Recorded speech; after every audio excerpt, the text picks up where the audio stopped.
The observation deck of the Twilight Harmony hummed with the gentle vibrations of faster-than-light travel. Ambassador Velthor of the Ascending Collective stood before the panoramic viewport, his crystalline exoskeleton refracting the starlight into prismatic patterns across the polished floor. Behind him, Captain Sarah Chen reviewed the diplomatic protocols on her datapad, her expression carefully neutral. "You must understand, Captain," Velthor said, his translator rendering his clicks and chirps into smooth standard. "The notion of Deathworlders is nothing more than spacer mythology. Campfire tales told by freight haulers to pass the time between jumps." Sarah looked up from her pad, one eyebrow raised. "Is that so?" "Indeed." Velthor's mandibles clicked in what the translator interpreted as amusement. "The galaxy has explored 10,000 worlds across 200 species. Not once have we encountered a planet so hostile that it breeds sapient life, capable of surviving conditions that would kill ordinary beings. The universe simply doesn't work that way." "The universe works in many ways," Sarah replied diplomatically.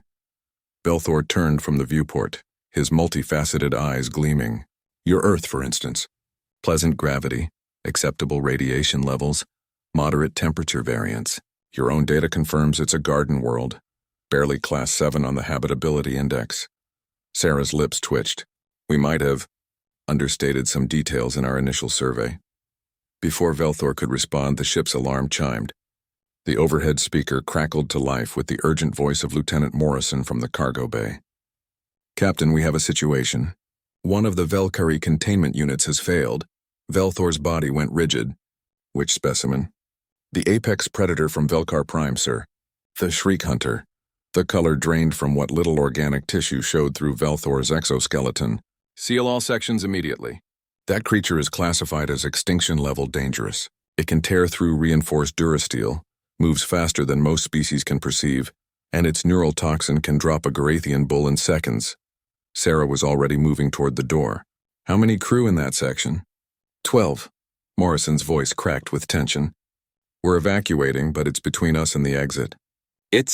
Captain, it's already killed 2 security officers." Velthor grabbed Sarah's arm with surprising strength. "You don't understand. On my world, we built cities underground to hide from these creatures. They hunt in packs, show no fear, and feel no mercy. We only captured this one using orbital bombardment to stun it from space. We must seal the section and vent it to space, not with 12 of my crew inside." Sarah pulled free and sprinted toward the cargo bay, ignoring Velthor's protests. The scene in the corridor outside the cargo bay was chaos. Crew members huddled behind whatever cover they could find, while the massive creature prowled before the sealed bay doors. It stood nearly 3 meters tall, its obsidian scales reflecting the emergency lighting like dark mirrors. 6 eyes, each larger than a human fist, scanned methodically for prey. Its mouth bristled with crystalline fangs and razor-sharp claws scraped against the deck plating with sounds like tearing metal. Sarah assessed the situation in seconds. The creature blocked the only exit. The crew trapped inside were running out of options. Standard protocol would be to seal and vent, but she hadn't spent 10 years in the Colonial Marines to leave people behind. "Everyone stay back," she ordered quietly, unsealing her jacket. Velthor, who had followed at a distance, watched in horror as the human woman walked directly toward the Shriek Hunter. "What are you doing?" "It will tear you apart." Sarah didn't respond. She approached slowly, her movements deliberate and calm. The creature's 6 eyes locked onto her, its body coiling like a spring. A low rumbling growl emanated from somewhere deep in its chest, a sound that had terrified Velthor's ancestors for 10,000 generations. Then Sarah did something that made every alien present question their understanding of reality. She sat down on the floor cross-legged, hands in her lap. She simply sat there 3 meters from certain death.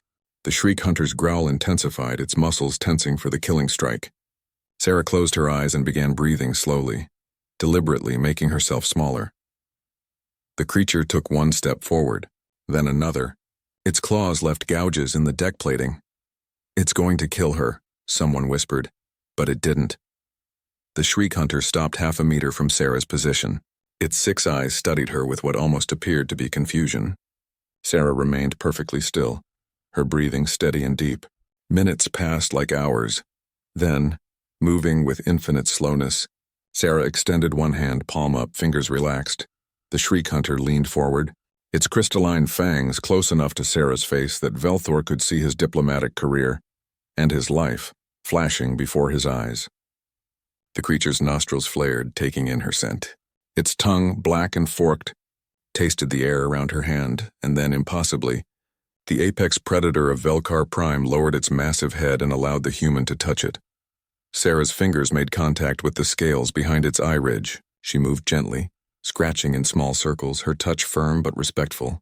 The Shriek Hunter's eyes half closed. The rumbling in its chest changed tone.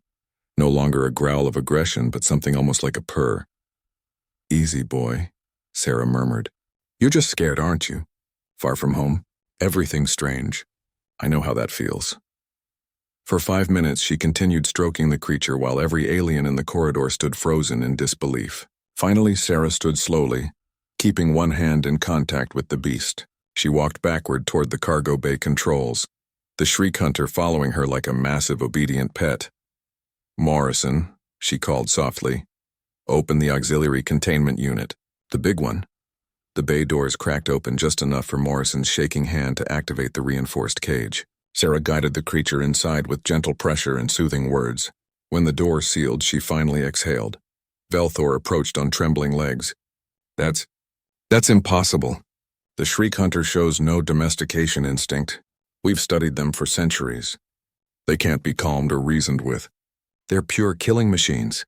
Sarah turned to face him, and for the first time Velthor saw something in her eyes that made his survival instincts scream. Not malice or aggression, but a calm, predatory confidence that belonged to something that had evolved at the very top of its food chain. "Ambassador," Sarah said quietly, "on Earth, we domesticated wolves. We made friends with creatures that hunted our ancestors for millennia. We keep apex predators as pets. We swim with sharks for recreation. We climb mountains that kill us for fun. The reason you've never encountered Deathworlders isn't because they don't exist." She stepped closer, and Velthor found himself backing away instinctively. "It's because when you meet them, you don't recognize what they are until it's too late. We don't look dangerous because we've evolved beyond physical intimidation. We're social pack hunters who conquered our entire planet through cooperation and tool use. Every species on Earth either learned to work with us or went extinct." Sarah smiled, but it didn't reach her eyes. "That creature in there? On Earth, we'd call it a medium-sized threat. Maybe a 7 out of 10. It's scared, disoriented, and missing its pack, just like your ancestors were scared of it. But fear is familiar to us. We've turned it into a tool." She gestured to the containment unit. "You want to know the real difference between humans and most species? You evolved to survive. We evolved to make everything else adapt to us. That's what Deathworlders do, Ambassador. We don't just survive hostile environments. We turn them into homes." Velthor stood in silence as Sarah walked away to check on her crew. Around him, the other aliens exchanged glances that mixed awe with a primal, instinctive terror. Later, in his quarters, Velthor would file a report recommending immediate revision of humanity's classification. The campfire stories, it turned out, had been warning labels all along. The galaxy hadn't failed to find Deathworlders. It had simply invited one species of them to the table, too naive to recognize what they truly were. And now, watching Sarah Chen command her crew with quiet competence, Velthor wondered if that would prove to be the wisest or most foolish thing the Ascending Collective had ever done.